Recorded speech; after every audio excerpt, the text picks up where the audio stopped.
반갑습니다. 여러분, 프로토 교수입니다. 스포츠 모든 경기를 매일 분석 및 조합 픽 공유 중에 있습니다.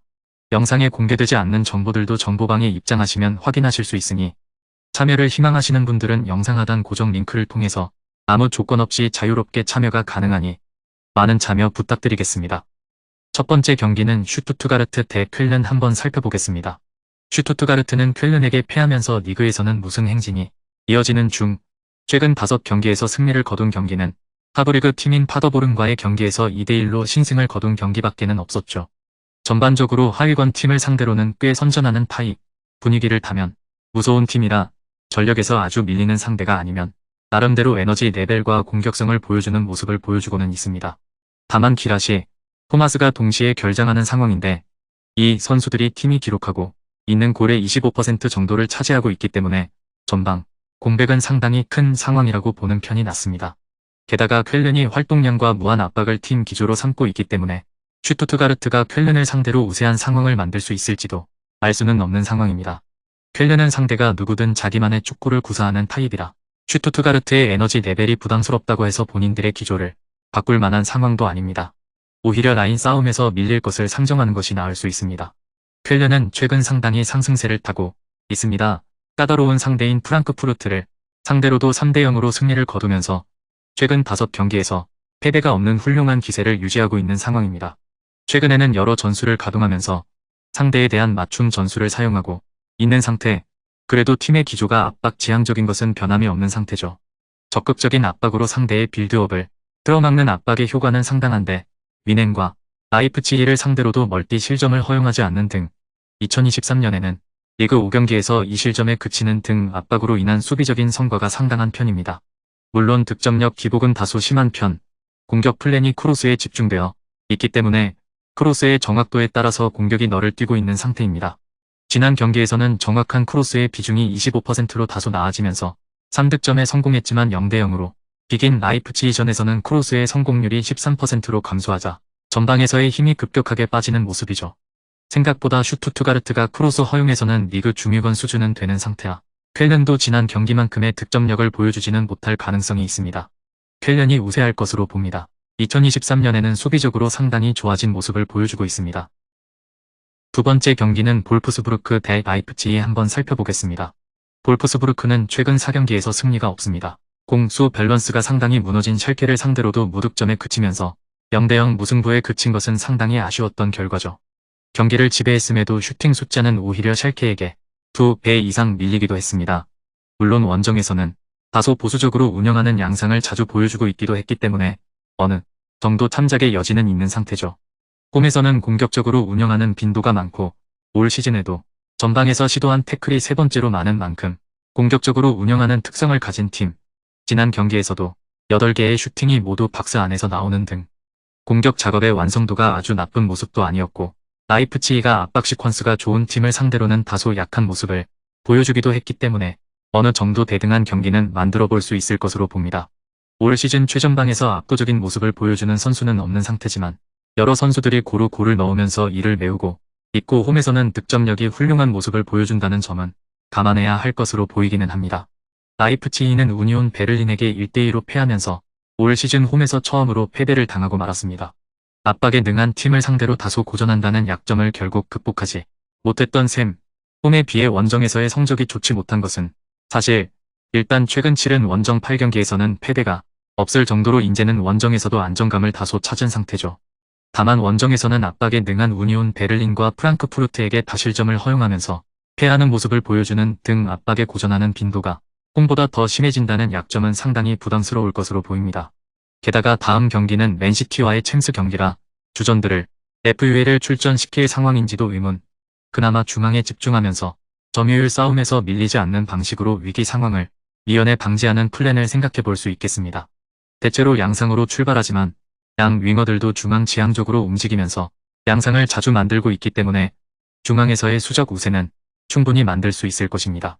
물론 이 경우에도 측면을 거의 비워놓아야 한다는 단점은 있고 올 시즌 유게드 안쪽에서의 슈팅 허용 빈도도 상당한 편이라 기대치를 무실점에 맞추기에는 어려울 수 있습니다. 생각보다 라이프치히가 고전할 가능성이 높아 보이는 매치인데 볼프스부르크가 홈에서는 전방에서의 활동 범위를 높이는 모습을 보여주고 있고 라이프치히가 압박 시퀀스가 좋은 팀을 상대로는 꽤 고전하는 양상이 짙은 모습입니다. 특히 원정에서 해당 증상이 더 심해지는 모습이라 라이프치히의 우세를 예상하기엔 조금 어려움이 있습니다. 승부가 갈리지 않을 가능성도 있어 보이며 볼프스의 핸디캡 접근도 고려해 볼 만한 매치로 보여집니다.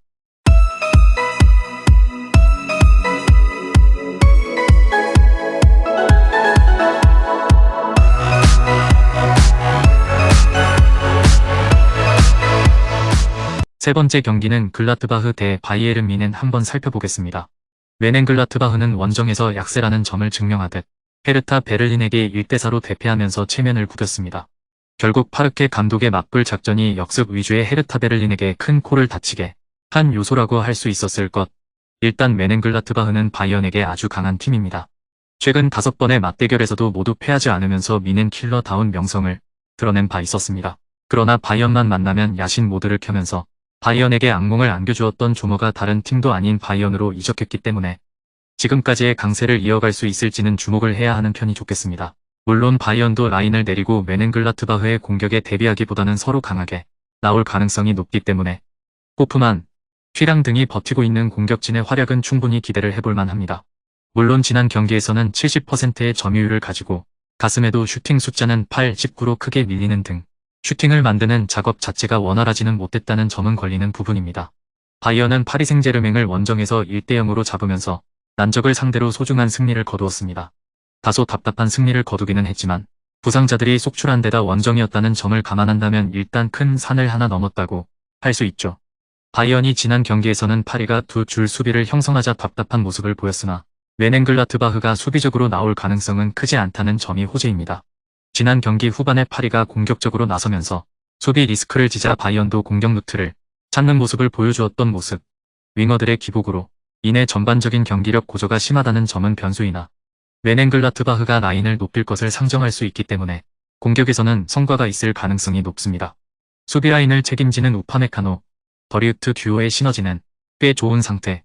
물론 우파메카노의 실수 문제는 커리어 내내 지적되어 왔던 문제였고 라인을 기본적으로 올리고 플레이하는 양상을 보인다는 점을 감안한다면 뮌헨글라트바흐의 맞불 양상은 상당히 부담스러운 요인이 될 것. 애초에 마지막으로 가졌던 뮌헨글라트바흐 원정에서도 철저하게 속공에 고전하면서 0-5라는 충격적인 결과를 받아들여야 하기도 했습니다.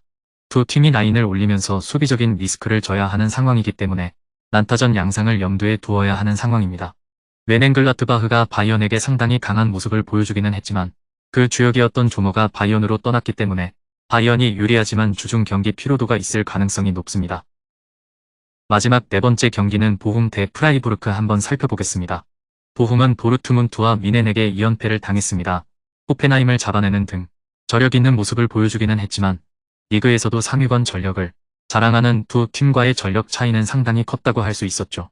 경기의 템포를 빠르게 이어가려는 특성을 가지고 있습니다. 때문에 점유율을 잡고 점진적으로 전진하기보다는 극단적으로 경기 스피드를 살리기 위해 롱볼에 극단적으로 의존하는 유형을 띠는 팀입니다. 때문에 트랜지션이 느린 팀이나 앞선에서의 활동 빈도가 높은 팀은 역습에 당하는 경우도 상당한 편입니다. 물론 프라이부르크가 활동량과 빠른 공수 전환을 중시하는 팀이기 때문에 단순히 빠른 템포만 가지고 다득점을 담보할 수 있는 상황은 아닐 것입니다. 강세를 보이고 있는 홈에서도 마인츠, 쾰른 등 활동량과 빠른 공수 전환을 중시하는 팀에게는 다소 약한 모습을 보여준 바 있었던 모습, 한 골 정도는 바라볼 수 있다 정도로 예상을 해보면 좋을 것입니다. 프라이부르크는 슈투트가르트를 2대1로 잡아내면서 도르트문트에게 당한 1대5 패배를 설욕할 수 있었습니다. 사실 도르트문트전에서도 감독인 슈트라이히를 포함해 2명의 퇴장자가 나왔던 만큼 최근 보여주고 있는 페이스가 아주 나쁘다고는 할 수 없어 보입니다. 프라이부르크는 앞서 언급했다시피 원정에서는 다소 보수적으로 운영하는 편, 이 때문에 원정에서는 측면에 대한 의존도가 상당히 높아지는데 그 중에서도 그리포가 배치된 왼쪽에서 슈팅까지 만들어내는 빈도가 급상승하는 모습을 보여주죠. 그리포의 장점은 정확한 킥으로 슈팅뿐만 아니라 세트피스에서도 프라이부르크가 장점을 보이게 만드는 자원, 올 시즌 보훔의 박스한 수비와 높은 세트피스 실점 수를 감안하면 프라이부르크가 보훔을 공략할 수 있는 옵션은 꽤 있는 상황으로 보는 편이 좋겠습니다. 물론 프라이부르크가 원정 실점률이 상당히 늘어난다는 점에는 주목해볼 필요가 있습니다. 다만 10위 이하의 팀을 상대로는 멀티 실점을 허용한 적이 한 번뿐으로 상대가 누구든지 자신들만의 축구를 구사하기 때문에 상위권 팀에게 크게 당하는 모습을 많이 보여주었던 것이 크고, 실제로 원정에서 프라이부르크에게 패배를 안긴 팀은 모두 7위 이상의 전력이죠. 물론 전략 수정을 크게 하는 편은 아니기 때문에 보훔의 빠른 트랜지션과 직접적인 역습도 프라이부르크의 골문을 흔들 가능성이 없지는 않습니다. 원정에서는 실점률이 상당히 늘어나지만 상위권 팀에게 크게 당한 적이 많았기 때문이지 하위권을 상대로 발목을 잡힌 적은 적었습니다. 보훔의 빠른 트랜지션도 활동량 위주 플랜이 커버할 수 있고, 왼측면과 세트피스라는 옵션도 상당한 상태. 물론 보훔의 홈 강세와 어느 정도 받쳐주는 득점력을 감안하면 오버를 선택하더라도 괜찮은 경기가 될 것입니다.